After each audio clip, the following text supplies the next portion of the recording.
Fale um pouco sobre você. Bom, eu sou um administrador de empresas, fui professor universitário durante 27 anos, tive a satisfação de trabalhar na Uniarp também, com os colegas professores lá, uma instituição de ensino muito agradável, né? Muitos amigos. Mesmo trabalhando anteriormente em uma outra instituição, a gente sempre teve um relacionamento muito próximo à Uniarp, né? E justamente por ter a mesma finalidade, né? Formar profissionais para o mercado de trabalho e principalmente, né, para a gestão das empresas, no caso de administração.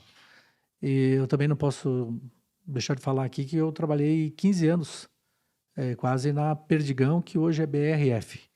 E eu posso dizer assim que tive a oportunidade de fazer faculdade de administração também e trabalhar na BRF, que foi praticamente aplicar a teoria da administração na prática. Essa eu acho que foi uma grande vantagem, né? E, e poder justamente, né, ser um profissional da administração e chegando até o que eu coloco assim como o cargo máximo que a gente pode atingir como presidente até do Conselho Regional de Administração e que fez parte também do meu currículo, né? Um currículo bem extenso. Antônio, e como que surgiu, por que surgiu essa ideia de fazer administração? Bom, eu acho que a gente começa a faculdade muito cedo, né? E muito cheio de dúvidas, né? E, na verdade, depois de analisar vários cursos, várias áreas, né? E confesso até que se fosse depender da minha família, do meu pai especificamente, ele gostaria que fosse engenharia, né? Mas a própria administração nasceu pelas mãos de um engenheiro, né? E então, como não tinha condições financeiras também, tem esse limitador, e lá pelos 15 anos eu acabei ficando sozinho, né? Minha família foi mudar para outra cidade e eu fiquei aos 15 anos sozinho, morando em república, né? Morei 9 anos numa república, né? Ou, quer dizer, em várias repúblicas, né? E nesses contatos que tinha com os colegas de trabalho até, eu tinha um amigo que fazia contabilidade. E eu cheguei e disse para ele assim, né? Eu queria um curso que a gente pudesse ver sobre gestão de empresa, sobre RH, né? Que era na época, né? RH, né? Não é gestão de pessoas, né?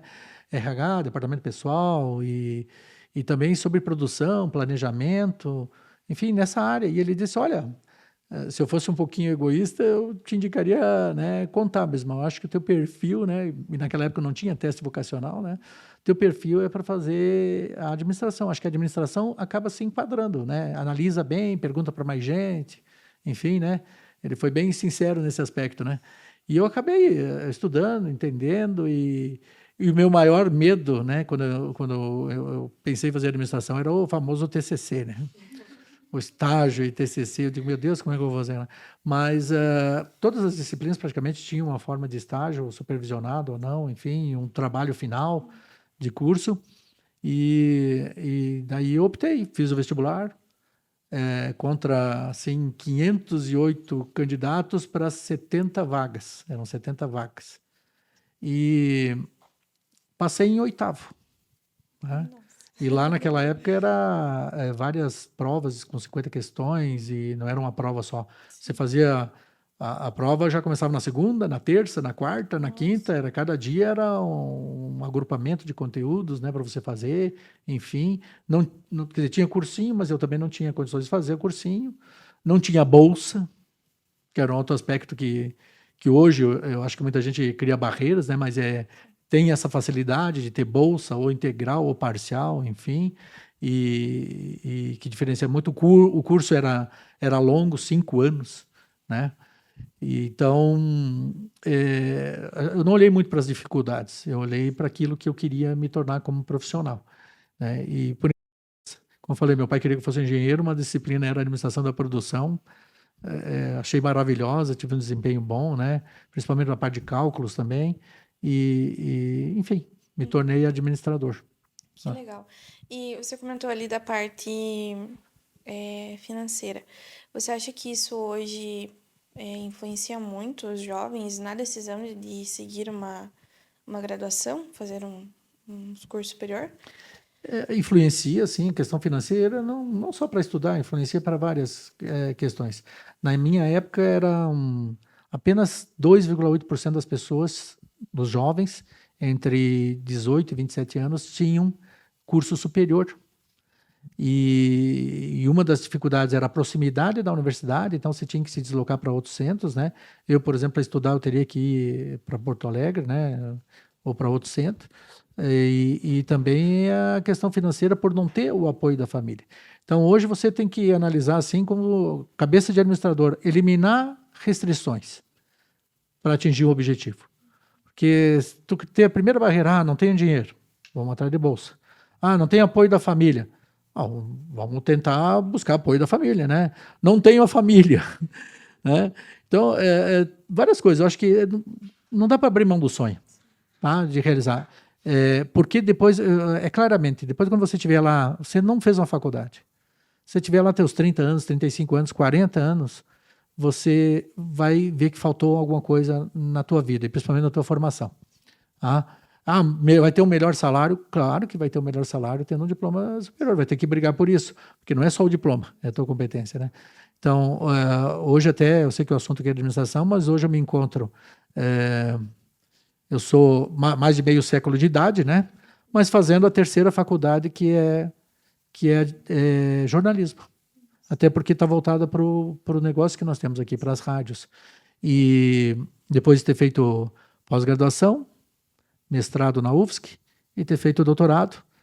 E além do jornalismo que eu estou fazendo, eu comecei um MBA em Inteligência Artificial, porque também ajuda nos nossos negócios aqui na emissora, até na questão de textos, produção de áudio, vídeo, enfim. Não para fazer, não para ser um executor, mas um princípio da administração é aquela coisa, você tem que conhecer a técnica, tem que saber como é que faz. E um princípio de ter o negócio é também entender como faz. Tá? Fazer bem.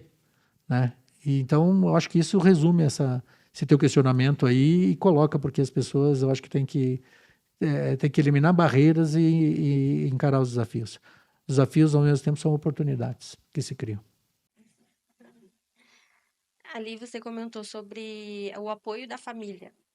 Você acha que é o ponto essencial, um dos pontos essenciais? É um dos pontos. É um dos pontos, né? Por quê? Porque você tem uma tenra idade, né? Como eu falei, muita gente começa a fazer faculdade 17, 18 anos. Se eu voltar para trás e pensar no que eu pensava, 17, 18 anos, muita incerteza. Né? Muita incerteza. Apesar que tem um ponto específico na história, né? Que eu comecei a trabalhar cedo, né? Sim. Na minha época, você poderia começar comecei com 14 anos e meio. Claro que sem carteira assinada ainda, porque não podia, né? Aos 15 anos eu assinei a carteira, enfim, né? E comecei a trabalhar. E, claro, ter a própria renda e se virar, e não era suficiente também, né? E tinha o apoio da família até então, quando eles estavam comigo, né? E, claro, o apoio continuou depois, né? Mas eu digo o apoio financeiro e tudo. Uhum. Mas tem vamos dizer, um peso, uma importância, tá? Mas eu acho que a tua vontade, o teu desejo tem que ser maior que isso. Maior isso. Né? Uhum. Tem que para atingir o objetivo, precisa. Porque a gente começa a vida sozinho e vai terminar sozinho de alguma forma, né? É como a gente sempre escuta dos professores lá. O estudo é para você.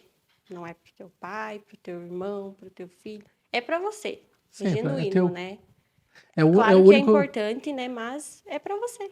É o único tesouro, como é que os ladrões não podem levar. Exatamente. É o conhecimento que você tem. Claro, se você quer estudar também para melhorar de vida e ajudar teus pais, ajudar teus irmãos, ajudar a família, eu acho que daí é uma obrigação até moral que você tem. Mesmo se você não foi ajudado por eles ou se eles não quisessem que você... Não é que não querer, né? Pai quer que o filho seja feliz. Sim, acho que é um ponto principal. E eu, do meu tempo de professor, eu sempre dizia para meus alunos, às vezes vocês procuram ideais, né? Aquele cara é legal, aquela professora, queria ser que nem ela, que nem isso aqui. Acho que vocês têm exemplo suficiente em casa. Exemplo bons, não tão bons. Eu não falo só de pai e mãe. Às vezes tem avós, tem tios, tem irmãos, sabe? Você não tem que se comparar com eles ou se igualar. E nem pensar assim, eu preciso ser melhor que eles. Não é uma competição. O mundo não é uma competição. E se for, é você contra você. Exatamente. Né? A pessoa que você tem que enfrentar todo dia é aquela que você acorda de manhã e olha no espelho. Isso aqui já é não é meu essa frase, né? Não é minha. Mas é um pensamento que você tem, né? Uhum. Tá. Então, na sua época acadêmica, você já pensava em ser empreendedor? Não. Eu pensava em ser presidente da empresa que eu trabalhava. Né? E isso eu posso falar porque era um sonho que eu tinha. Eu me preparei, estudei, né? Tentei entender o mercado, né? Mercado de soja, milho, né? Do agro, o mercado de frango, suínos, gado, carne, cortes, entender que um frigorífico não apenas mata animais, né? Mas ele produz proteína branca, proteína vermelha, sabe? Produz alimentos, entender o mercado de forma suficiente, né, para ver toda a conjuntura, todo aquele movimento que tem, para poder chegar a ser presidente da empresa, sabendo que ela era uma SCA, que tinha ações na bolsa, que estava em plena expansão, e chegar lá, né? Claro que empreender, começar, sempre tive medo, sempre motivei os alunos, mas sempre tive medo de ter um negócio próprio, né, pelas incertezas que a gente passa no mercado. Era melhor ensinar as pessoas a criarem seus próprios negócios do que, de repente, partir para um próprio negócio. Mas, às vezes, as coisas mudam, a gente não tem controle com relação a algumas Sim. coisas e a gente acabou empreendendo, né? Hoje eu tenho 6 empresas, tinha 7, né? Uma a gente se desfez e estou me desfazendo da outra, né? Para concentrar em alguns outros resultados e talvez aquela coisa de mas na gestão é muito isso, às vezes você tem que se encolher para dar um passo maior, né? Verdade. Então, a perspectiva, né, falando para vocês assim, que é que a gente abra outros negócios, até porque sentiu o gostinho bom de empreender, Sim. né? Claro, com todas as suas dificuldades, né? Tem que pagar imposto? Tem que pagar imposto. Tem os funcionários? Tem os funcionários, fazem parte da família. E quando você considera isso, né, eu acho que você tem uma visão diferente. Volto a dizer, se você só vê dificuldade, você não evolui, né? Tu tem que ver como desafio. Sim. E aí buscar oportunidades. É todo um conjunto, né? Um conjunto, mas Não tem como. é uma mentalidade que você tem que desenvolver. Tá?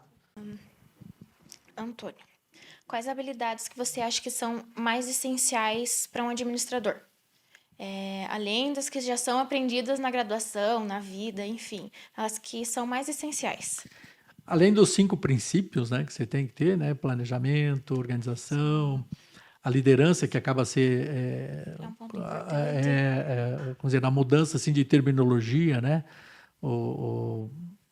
também, né, eu acho não tenho certeza, né, que se fala muito em habilidades e você tem que desenvolver as habilidades, competências, né, e um ponto principal que eu vejo na administração, a gente acha que algumas disciplinas não são interessantes, né?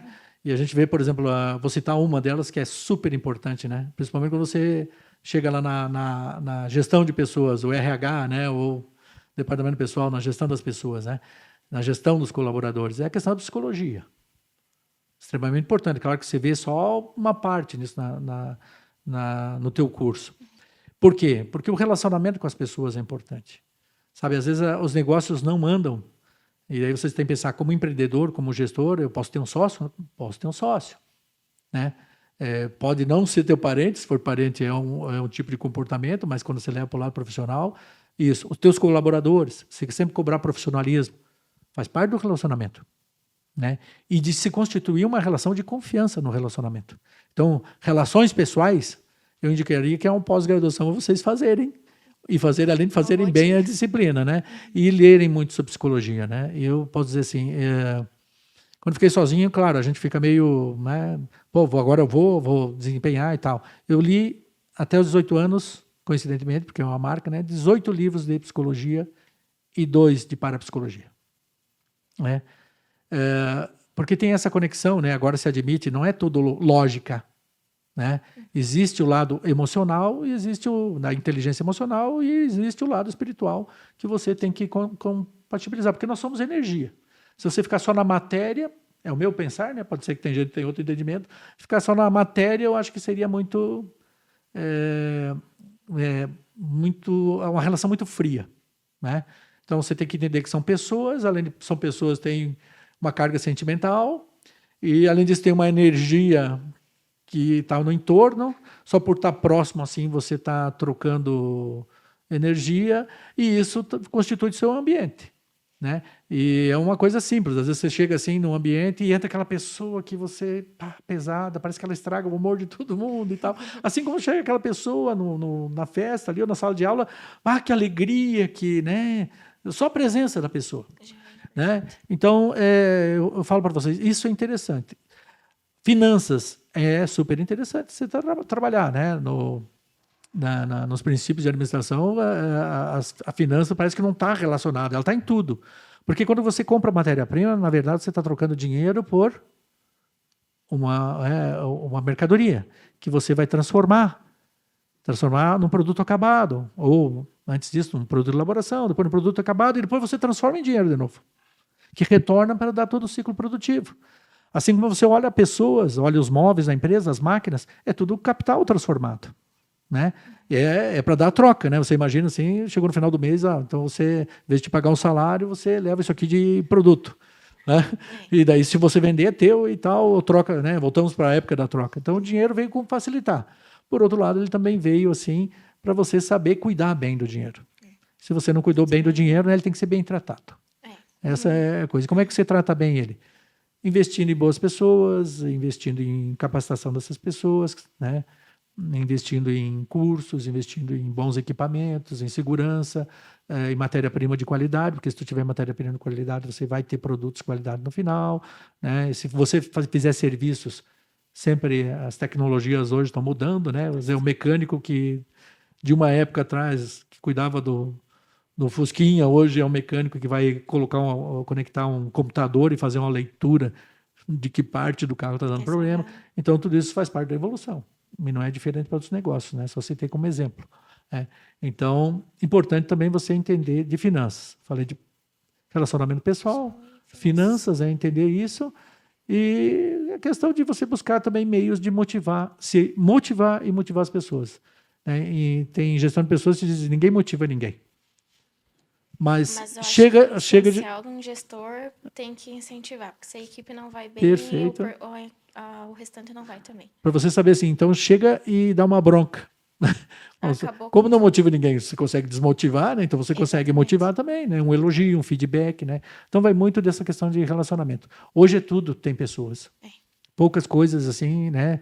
Tem máquinas, beleza, mas atrás da máquina tem alguém que vai apertar um botão ou vai fazer uma programação para aquela máquina funcionar. Então é importante isso ter em vista. RH, finanças, né? E para você tá sendo um bom administrador. E dentro das empresas, hoje você acha de extrema importância oferecer cursos, no caso, motivar, né, o funcionário a melhorar, a buscar o melhor para si e talvez crescer profissionalmente? Hoje as empresas colocam muito isso, a gestão do capital humano. Né? Então, parte da gestão do capital humano é isso, de relacionamento, de motivação, e entender que cursos também de formação tem que ficar claro também para o colaborador que faz parte da motivação. Eu vou dizer assim, é um certificado, é um diploma a mais que ele vai colocar no currículo, que pode ser que amanhã ele vai embora. Tá? Mas é importante que, enquanto ele estiver trabalhando ali, você criou nele um diferencial para ele capitalizar e a empresa capitalizar isso no período que o funcionário fica lá. Né? Eu sou de um tempo que as empresas, às vezes, elas competiam muito para a busca dos melhores funcionários e capacitavam pouco.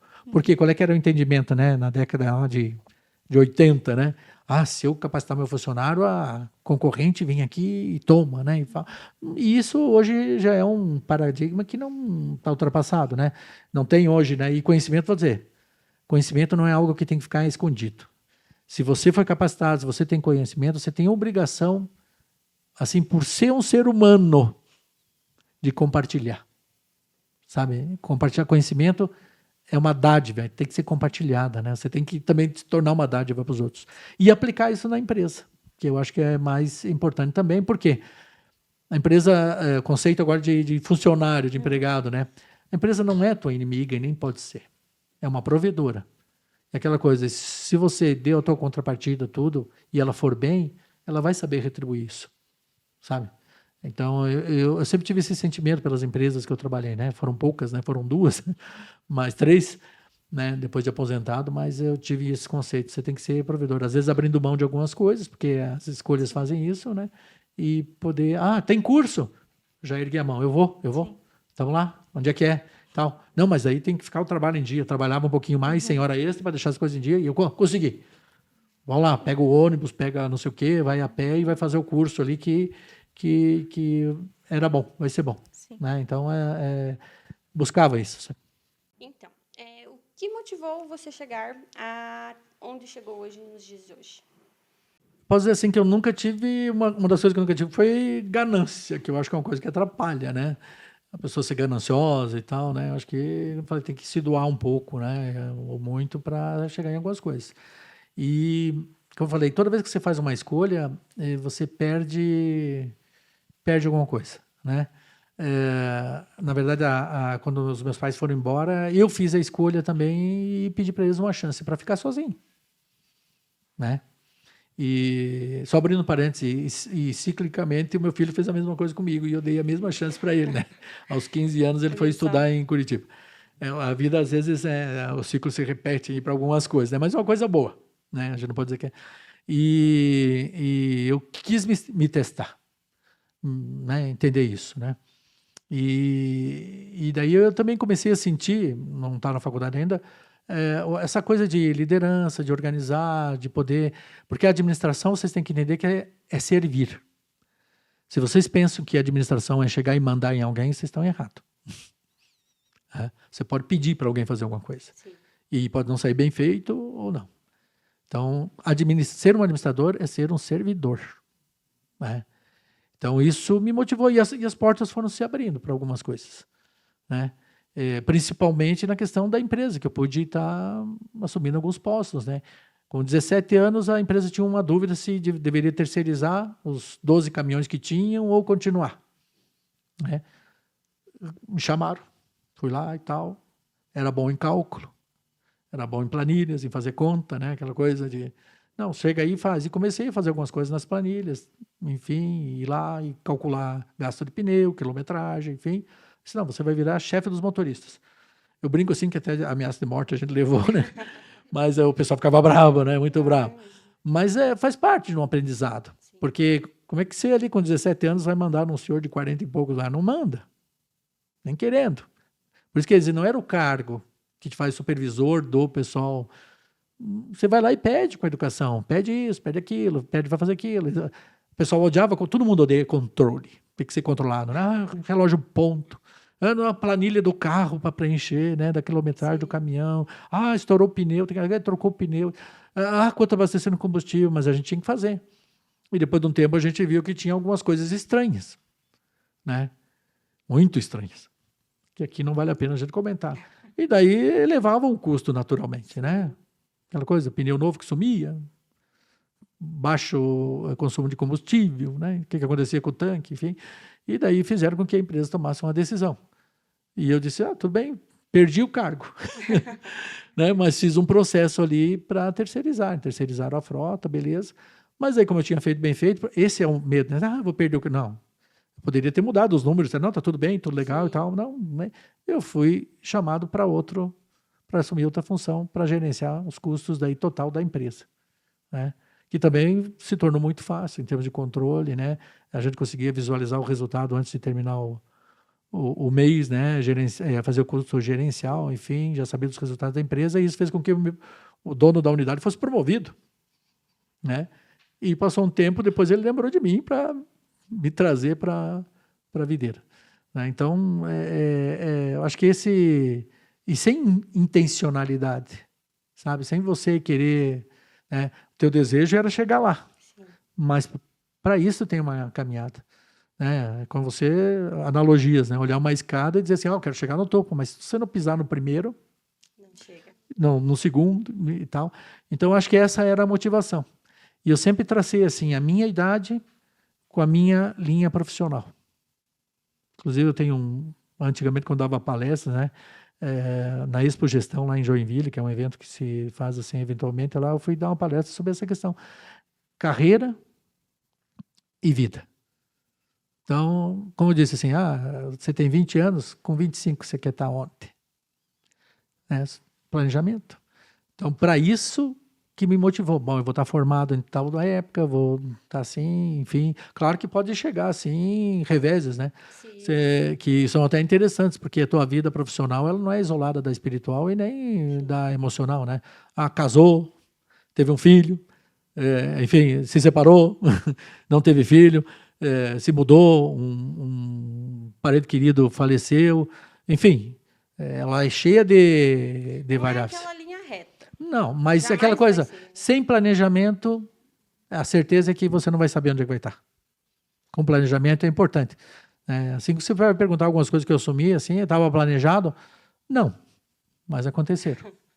E daí tu vai dizer, não mesmo? O certo, no fim, sempre vale a pena. Sempre, né? Porque Sempre. até eu já ouvi nãos para assumir alguns cargos e entender que eu não estava pronto ainda, né?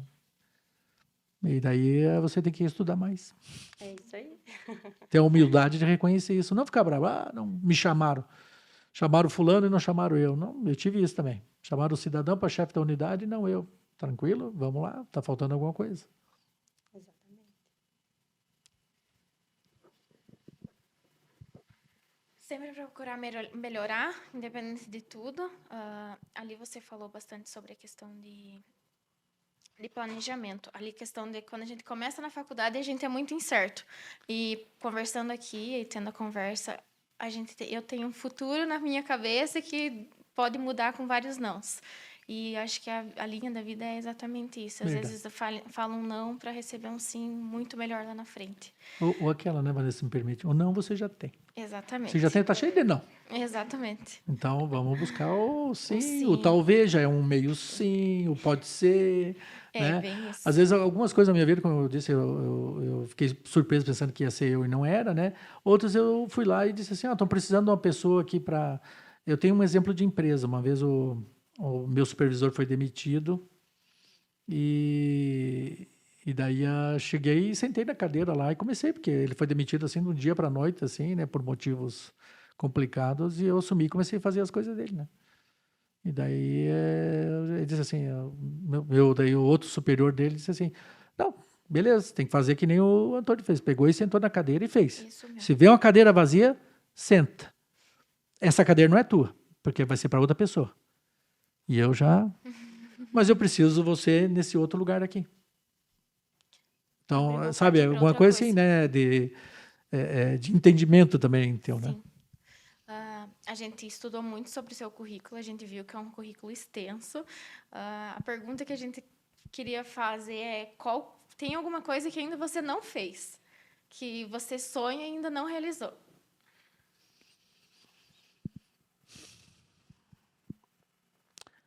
O que eu posso dizer? Quando eu falei, o sonho de ser presidente, ele foi frustrado, mas todos os cargos que eu cheguei foram importantes, sabe? Eu acho que eu estou num momento da vida, assim, vocês vão estudar lá Maslow, né?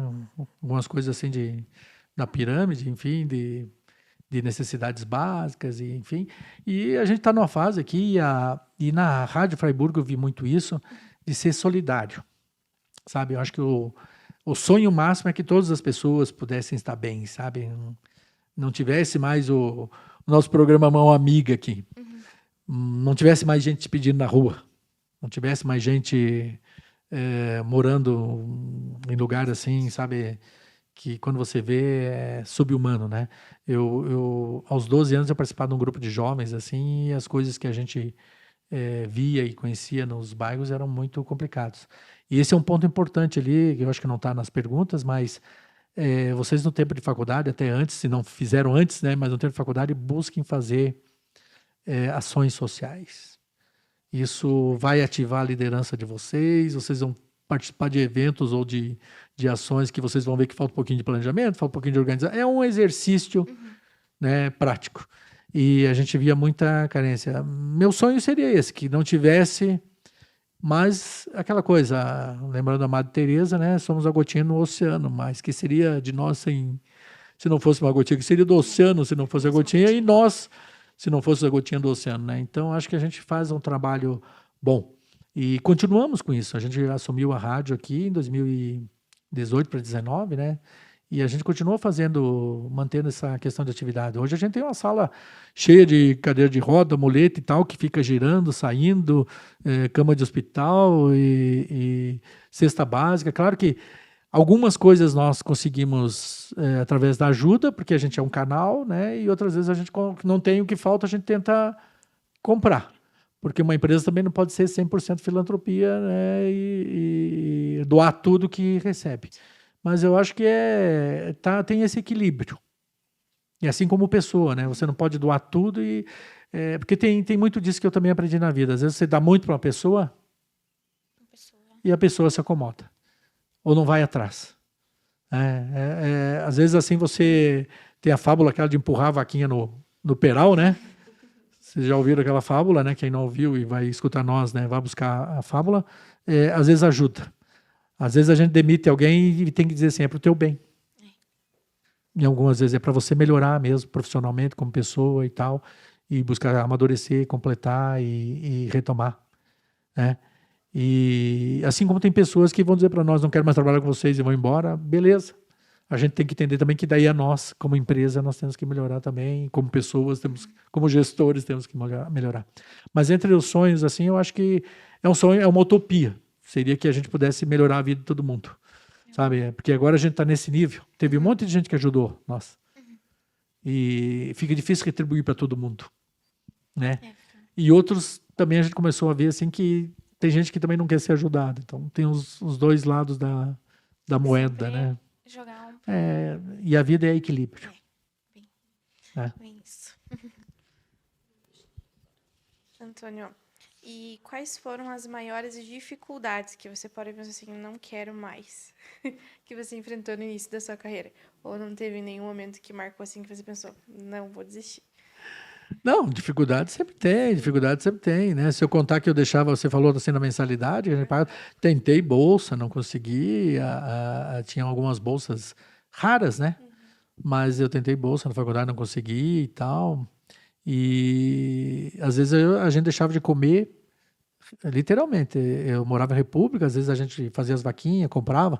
É aquela coisa assim, semana de pagamento tá aí, então a geladeira estava cheia. Né? Depois começava assim, a final o mês, né? A geladeira, assim, se chegasse abrisse a porta, ela te puxava, né? Porque tinha vácuo, né? Tava lá, né? Era um coco, como diz, né? Virado em água, né? Só, abria, era só água dentro. E às vezes pegava uma marmita, né? A gente também pegava marmita e tal. E às vezes eu comia metade da marmita num dia e deixava a marmita para outro dia. E marmita de um dia para o outro, olha, às vezes ela não fica tão boa, né? Por mais que você, né? E dor de estômago era seguido, né? E outras dores, né? Também. Mas eu acho que uma dificuldade é essa, era com alimentação. Mas aí que tá, você tinha que olhar para frente. Muitos amigos meus diziam, não, vai lá almoçar lá em casa. E a gente teve isso muito. Trouxe um negócio, a mãe mandou um negócio para você e tal, enfim. E eles sabiam que era amigo assim de tempo de empresa e alguns até de tempo de escola, né? Porque era uma cidade pequena.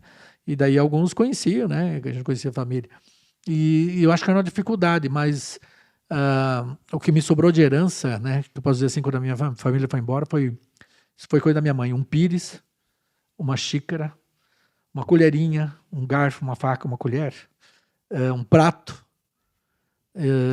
fundo e um prato raso. A minha mãe teve aqueles Duralex, sabe, amarelo, e uma roupa de cama, né, para solteiro, né, e a roupa que eu tinha, né, ficou isso aí, de herança, né, e fui morar numa república.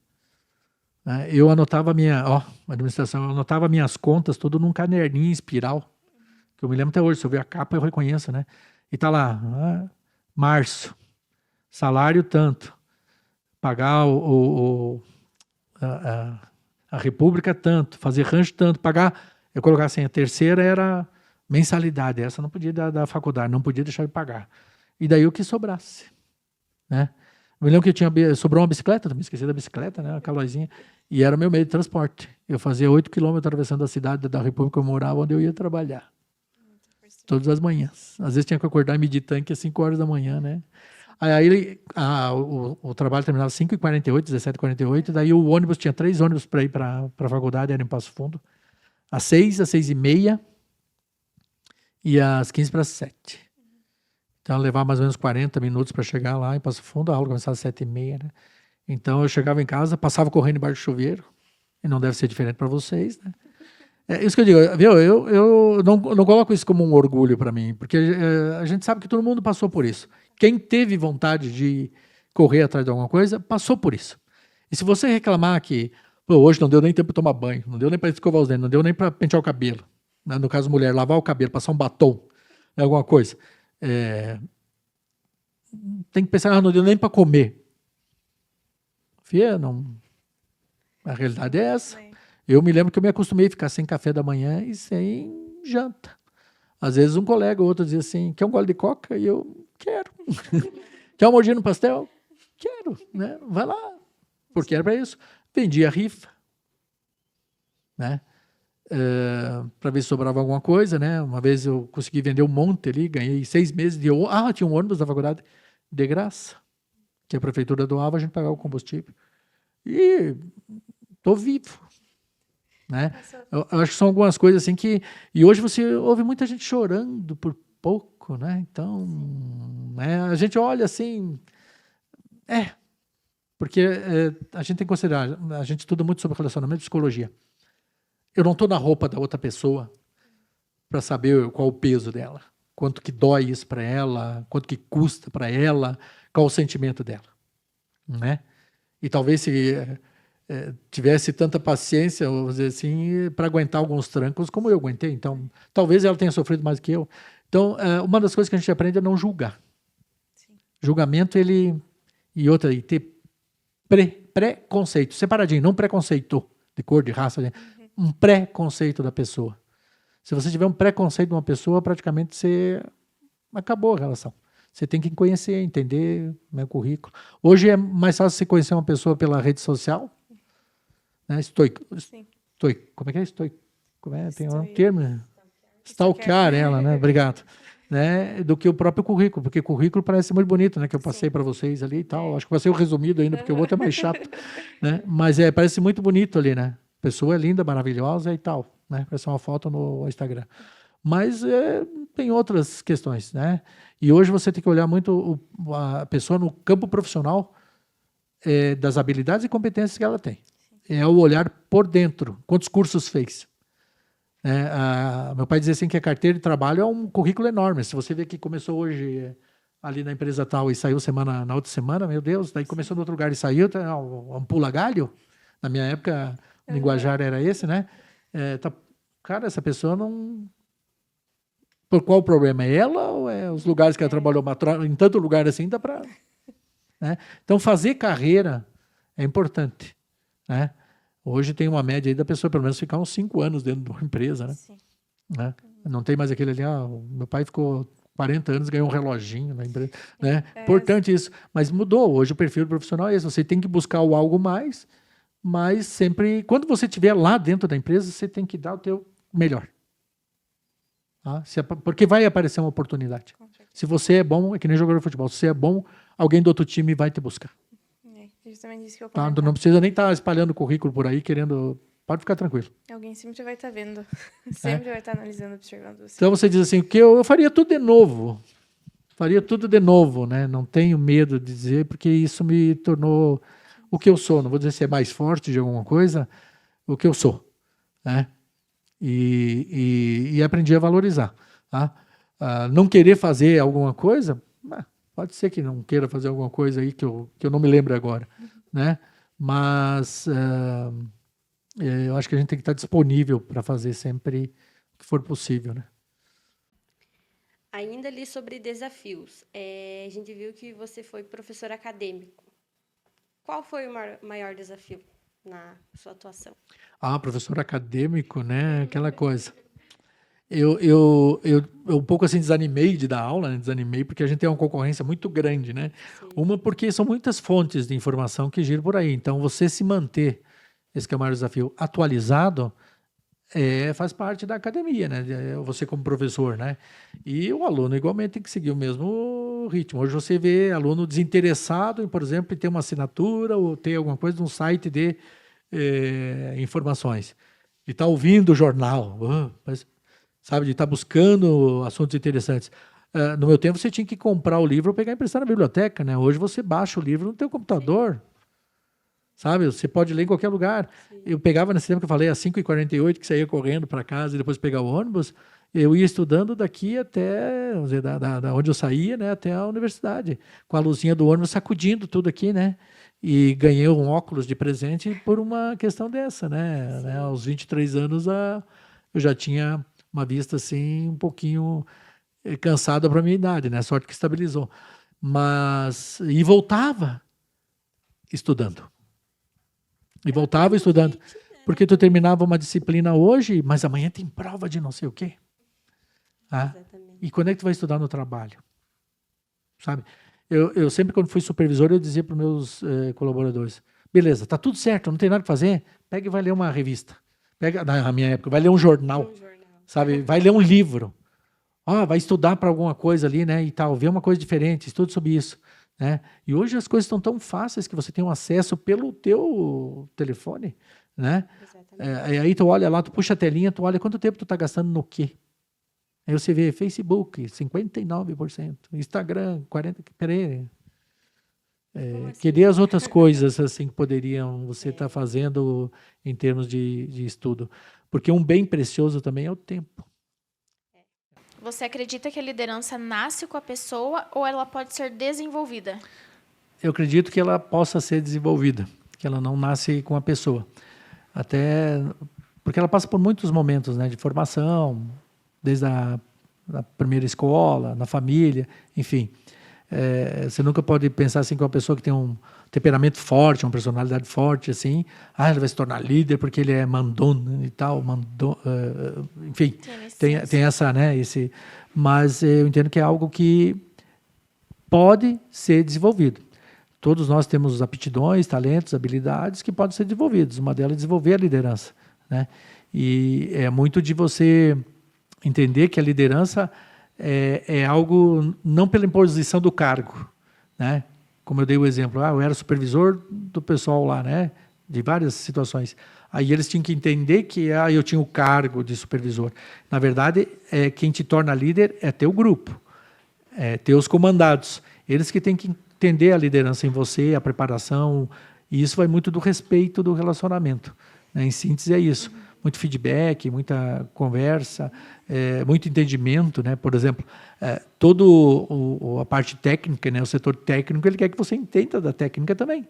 Hoje, com a dinâmica dos conhecimentos, fica difícil disso, né? É tipo eu sentar lá na lotérica e dizer assim, não, agora faz esse jogo, paga essa conta aqui, faz essa aqui, dá o troco, né? Enfim, a gente sabe, tem que saber, até para poder ensinar e avaliar o processo. A gente tem que conhecer o processo.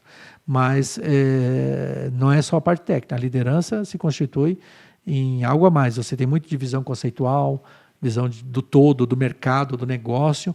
Tem parte da visão técnica, né? Que é obrigatório, você tem que conhecer do negócio, né? Do chão de fábrica que a gente diz, ou do chão de loja, né? E a questão do relacionamento. Então, sendo mais objetivo até no retorno dessa resposta, né? Eu entendo que a liderança é um processo de desenvolvimento. Eu não me considero um líder. Eu entendo todo dia que eu tenho que buscar sempre mais. Porque às vezes falta disciplina para algumas coisas, falta capacitação em outras, falta rever algumas coisas do tempo da faculdade. Quanta coisa eu revi do tempo da faculdade? Mas aquela aula lá, enfim, marketing, planejamento, organização, finanças, né? Então, todos esses conceitos você tem que manter ativo, né? E a liderança se dá por esse respeito que você tem que ter, né? E essa troca de informações para que as pessoas reconheçam em você a liderança. Reconheço você o papel de líder. Mesmo tendo escrito já um livro sobre liderança, né? E junto com um amigo, um colega de universidade, a gente vê que ela é algo muito complexo, né? Como eu falei, se tivesse fórmula, uma matemática, enfim, ou como é que é, um pendrive para você conectar aí, né? Ou pela nuvem baixar aí, né? E já achar, mas não parte disso, né? E liderança é saber os momentos também de você estar intervindo ou não, né? Principalmente isso. Então, como foi essa experiência na gestão pública? A gestão pública, para mim, foi um desafio, né? Eu trabalhei em muitos planos de governo, mesmo quando estava na universidade, dos prefeitos, tanto situação quanto posição. Nós fizemos um projeto chamado Videira 2020, que foi um projeto justamente para gestão pública, e tive a oportunidade de trabalhar com um deputado federal, depois que me aposentei, né? Com o Natalino Lázari, que é uma pessoa, considero muito importante na política. Ele foi prefeito de Arroio 30, foi gestor da SDR e foi também deputado estadual por Videira, depois de 50 anos que Videira não tinha um deputado estadual. E a experiência foi gratificante no momento em que a gente pôde contribuir de alguma forma com as necessidades, porque um deputado ele se pauta por isso, né, por atender as necessidades e encaminhar verbas, se preocupar com algumas questões pontuais, criar leis também, né, uma lei sobre o dia da terapia com cavalos, tem um nome específico aí, né? Foi um projeto de lei que ele criou e eu acho que criou um diferencial, né? Porque você vê a questão da região nossa, que é típica, né? Uma cultura gaúcha até, de ter um dia específico para o animal, que muitas vezes serve para ajudar na coordenação de crianças com síndrome de Down, com autistas, enfim. E eu acho que foi um dos projetos interessantes dele. E eu fiquei quase um ano, praticamente, de assessor parlamentar, né? Pude entender um pouco mais por dentro da Alesc, pude entender por mais também dentro do governo, como eram algumas questões, alguns trâmites, algumas secretarias. Teve o lado da burocracia, e isso me deixou um pouquinho desencantado, né? Enfim, e fez com que eu entendesse que, apesar da importância, né, da gestão pública, ainda ela sofre com algumas questões de burocracia, de direcionamento de verbas, enfim, e preferi dar valor para a gestão privada, né, das organizações, mesmo que pense sempre assim, que eu acho que nós, administradores, né, como profissionais da administração, deveríamos estar mais integrados na questão da gestão pública. Eu acho ainda que a gestão pública podia evoluir mais, e eu me lembro até quando estava como presidente do CRA, que a gente tentou colocar uma fiscalização na questão dos editais públicos para que tivesse a vaga de administrador garantido por edital. Isso tanto para prefeituras, para outros órgãos públicos, né, para o governo do estado, para secretarias, para termos mais administradores lá, e inclusive na própria universidade, né, a questão de ter cursos de gestão pública, de administração pública, ainda com mais ênfase, para que o administrador, até da iniciativa privada, entendesse de edital, até para participar mais de editais, colocar seu produto lá, enfim. Então, é um conjunto de valores assim que eu posso dizer assim, que esse período que eu fiquei, ele foi um período também de muita aprendizagem e de dizer que na gestão pública eu, se puder não participar, eu acho que ficaria, para a minha vida, ficaria interessante, né? Como eu respondi anteriormente, eu disse que tem poucas coisas que eu não aceito, assim, que eu não faria nunca mais, que enfim, né? Mas a gestão pública eu estou dando um longo tempo, assim, prefiro a iniciativa privada e gosto da gestão e da organização da iniciativa privada. Se te respondi, né? Bem. E teve alguma situação que você viu que as suas experiências profissionais não foram o suficiente para você resolver? Teve muitas situações de conflito, principalmente, né? De negociação, que as negociações foram assim prolongadas demais algumas vezes, né? E que eu vi que acho que faltou mais argumentação. Por isso que eu dou ênfase sempre. A relação com pessoas é importante, né? Principalmente você cumprir aquilo que você se comprometeu, né? E se não sobrar isso, né, a questão da tua palavra, né, sobra pouco para você conseguir esse pilar, que a gente pode dizer assim. E qual a área que você mais se destacou na parte da tua graduação? A que eu mais me destaquei foi a liderança ali, né, na questão da graduação e nas áreas de cálculo, desde as matemáticas financeiras, cálculo diferencial, e que foi a base para o cálculo, né, na parte de administração financeira, que eu tive 3 disciplinas só da administração financeira, né? A administração financeira 1, 2 e depois a parte de orçamento. Orçamento, né? Planejamento, orçamento antes e depois planejamento e orçamento. E foi a questão importante, né? E claro, do planejamento tem uma derivação que daí me maravilhou, que foi a questão da visão estratégica.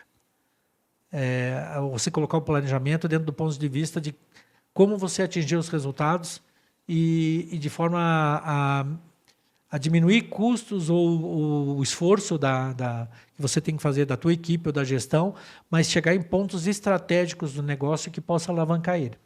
Então, esse foi um diferencial que eu levei para pós-graduação depois, levei para o mestrado, levei para o doutorado, né? E foi importante. Você tem a visão estratégica quando você também tem a visão do processo todo, que a gente chama de visão sistêmica, né? De como as coisas funcionam, enfim.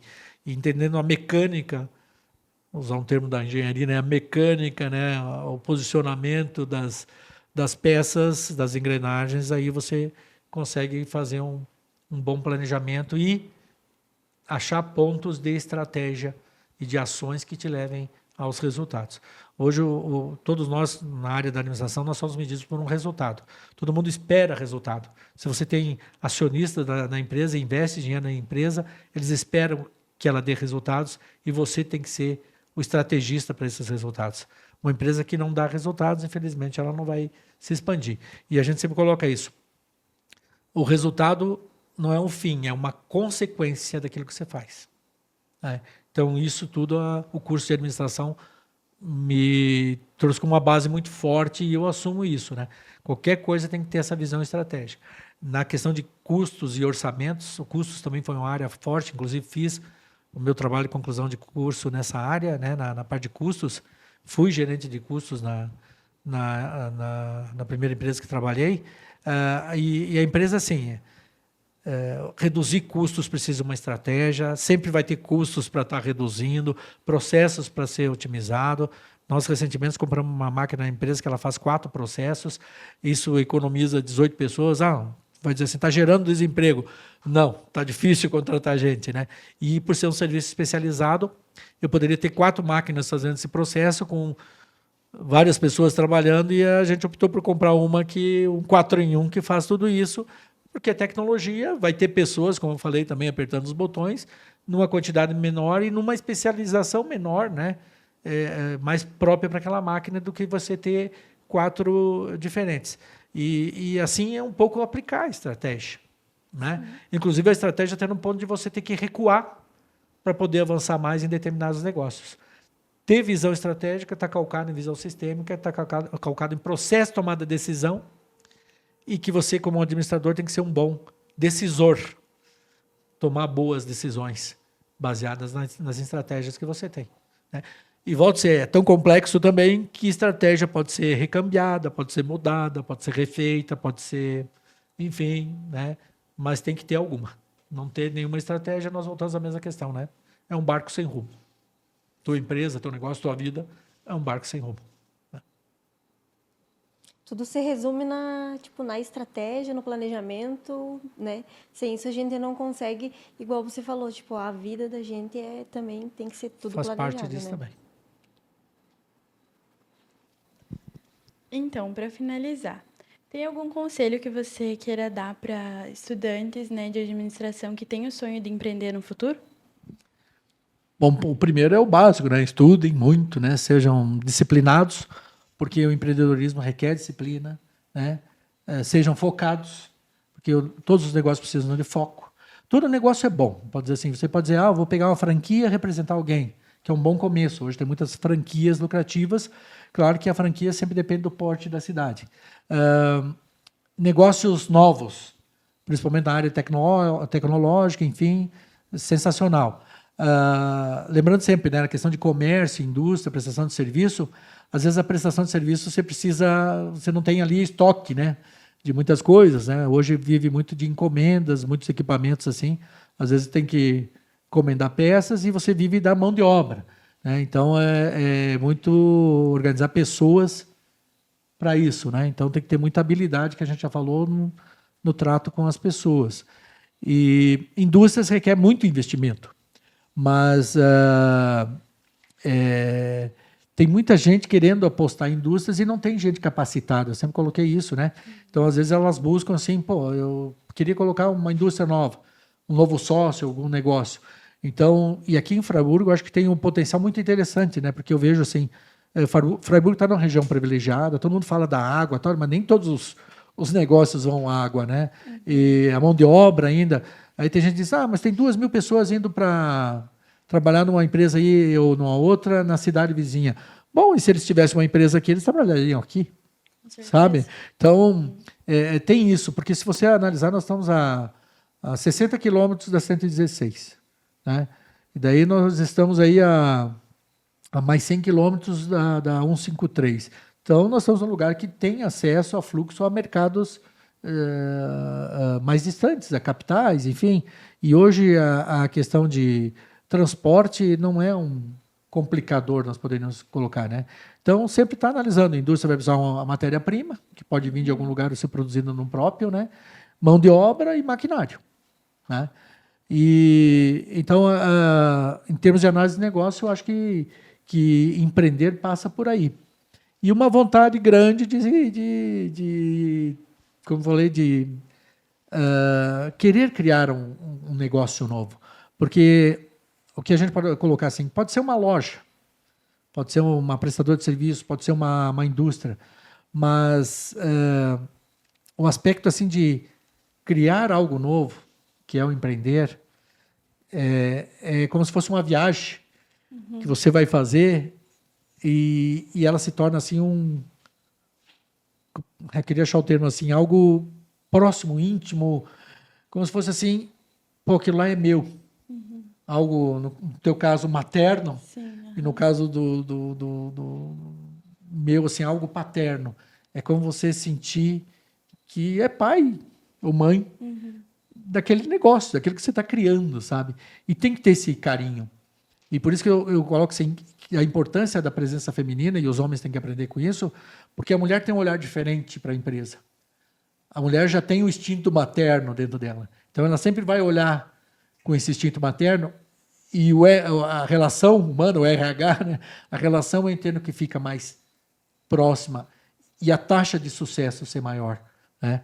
E eu coloco muito isso, né? Que os homens que controlam as empresas, que querem ser gestores, empreendedores, eles têm que entender esse lado mais materno. Por outro lado, né, aí fica para o lado das mulheres, ela tem que entender o lado mais racional do homem. Então, se tem a emotividade por parte da mulher, a maternidade, o carinho, o cuidar, tem o lado mais racional, que é o lado da finança, que é o lado que tem que transformar em resultado, né? E voltamos à mesma questão, de ter esse equilíbrio entre racional e emocional, né? Lembrando sempre que tem o espiritual, que abarca tudo isso aí, para conduzir as empresas. Tá? Uma empresa é como a gente diz assim, é uma promessa de fé. É acreditar, né? Porque todo dia você vai ter coisas boas e às vezes mais ruins, né? Tem duas emoções, né, como a gente diz. Às vezes é a emoção de carrossel, né? Ou roda gigante que fica girando, uma vez está embaixo, uma vez está em cima, né? O carrossel está de um lado ou outro, e tem um misto de emoção com montanha-russa. E daí é aquela loucura, tudo. Mas se você tem um equilíbrio, você consegue manter, né, as coisas e fazer aquilo que a empresa tem que fazer. Realizar bom negócio, oferecer produtos e serviços, ter o cuidado com o consumidor, ter o cuidado com o colaborador, ter o cuidado também consigo próprio, enfim, estar sempre aprendendo. Então, é esse misto, tá? Que eu poderia dizer para os teus colegas, né, para vocês e para os teus colegas, que esse misto, esse mais isso, mais isso e mais isso, seria a fórmula que mantém esse equilíbrio e mantém uma empresa, um negócio fluindo, acontecendo, de pé, como a gente coloca. Okay? Perfeito, muito obrigada. Eu que agradeço a turma, agradeço a professora, todos vocês, né? E Acho que foi uma oportunidade também para colocar um pouquinho da história. Eu vou dizer, não sou mais que ninguém, né? Tenho apenas uma história para contar, né? Que é essa história profissional de vida. E, claro, se eu puder sempre estar colaborando para que mais administradores surjam, né? Que o mundo precisa de administradores, né? Que mais empresas surjam, eu acho que é a minha pequena participação aí nesse conjunto de coisas que são voltadas aí para os negócios de empresa. A gente agradece, foi muito bom